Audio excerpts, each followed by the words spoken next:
അപ്പൊ പോവാലേ? Okay. Hello guys, കുറേ നാളായി വിചാരിക്കണു കാർ ഓടിക്കണം എന്ന്. അങ്ങനെ ആ ദിവസം വന്നെത്തി. ഇന്നത്തെ വ്ളോഗിൽ ഞാൻ മാത്രമല്ല കേട്ടോ, എൻ്റെ ഒരു കൂട്ടുകാരൻ വിഷ്ണു എന്ന് പറഞ്ഞ ഒരാളൂടെ ഉണ്ട്. അവനെപ്പോൾ കാണിച്ചതാ കേട്ടോ. ദേ ഈ വരുന്നതാണ് വിഷ്ണു. ഇവനൊന്ന് നോക്കി വെച്ചോ.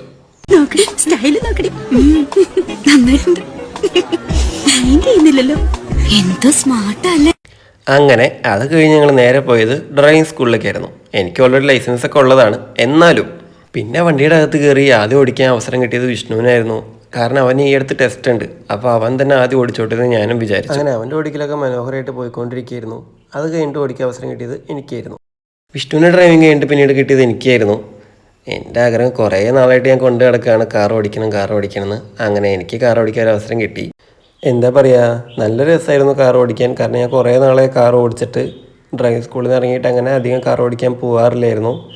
അങ്ങനെ അവസരം കിട്ടിയപ്പോൾ എന്തായാലും നല്ല രീതിക്ക് തന്നെ ഞാൻ ഓടിച്ചു. പിന്നെ പോകുന്ന വഴിക്ക് ചെറിയൊരു ബസ്സുകാർ ഇപ്പോൾ ഇടയ്ക്ക് കയറി വരും. കണ്ടോ, ആ ഒരു ബസ്സുകാർ നമുക്കിട്ട് പണി തന്നേനെ. പക്ഷേ നമ്മളതൊക്കെ കൈകാര്യം ചെയ്ത് നമ്മൾ നന്നായിട്ട് മുന്നോട്ട് ഓടിച്ചു പോയി. അങ്ങനെ അതൊക്കെ കഴിഞ്ഞിട്ട് ഞങ്ങൾ തിരിച്ച് ഡ്രൈവിംഗ് സ്കൂളിലെത്തി. വണ്ടി ഒന്ന് തിരിച്ചിടാൻ പറഞ്ഞു. വണ്ടിയൊക്കെ തിരിച്ചിട്ട് കൊടുത്തിട്ടുണ്ട്. അങ്ങനെ വണ്ടിയൊക്കെ തിരിച്ചിട്ട് കൊടുത്തതിന് ഞങ്ങൾ ഇവിടെ നിന്ന് ഇറങ്ങിയിട്ടോ. അങ്ങനെ കാർ ഓടിക്കലൊക്കെ കഴിഞ്ഞിട്ട് ഞങ്ങൾ നേരെ പോയത് ബസ് സ്റ്റോപ്പിലേക്കായിരുന്നു. കാരണം വിഷ്ണുവിന് തൃശ്ശൂർ വരെ പോകണമായിരുന്നു. അവൻ എന്തോ കോളേജിൽ എന്തോ പരിപാടിയൊക്കെ ഉണ്ട്. അങ്ങനെ അവനൊരു ടാറ്റ കൊടുത്ത് പറഞ്ഞു വിട്ട് അത് കഴിഞ്ഞിട്ട് നമ്മളും ബസ് സ്റ്റോപ്പിലേക്ക് പോയി. അപ്പോൾ എന്തായാലും ഈ ഒരു വീഡിയോ ഇത്രേ ഉള്ളൂ. അപ്പോൾ എന്തായാലും പുതിയൊരു വീഡിയോ ഇട്ട് വരാം. അപ്പോൾ ഓക്കെ, ബൈ.